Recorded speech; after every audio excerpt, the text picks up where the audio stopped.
La bataille de Vertières, oui, représente un changement de paradigme.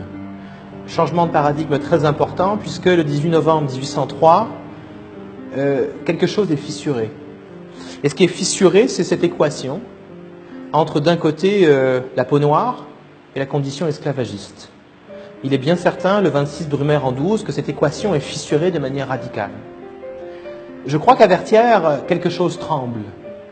Et ce qui tremble et ce qui se fissure, ce sont les assises, en fait, du monde moderne. Et les assises du monde moderne, je reviens à ce que je disais tout à l'heure, c'est la rencontre du capitalisme, de la race et de l'esclavage. À Vertières, cette union du capitalisme, de la race et de l'esclavage s'effondre.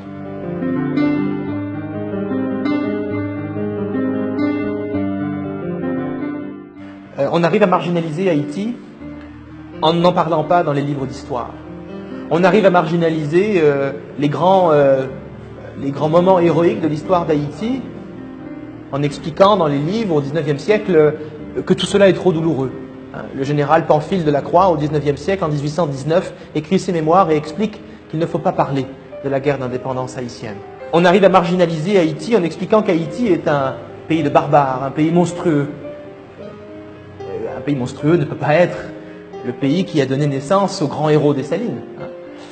Pour parler de Dessalines, il faudrait parler d'Haïti comme un pays de victoire, comme un pays héroïque. Or, la France, pour toutes sortes de raisons, conscientes ou inconscientes, a préféré faire d'Haïti un pays à aider, un pays problématique.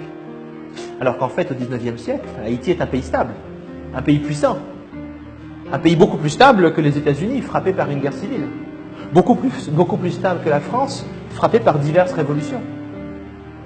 Haïti n'est pas le pays que l'on pense.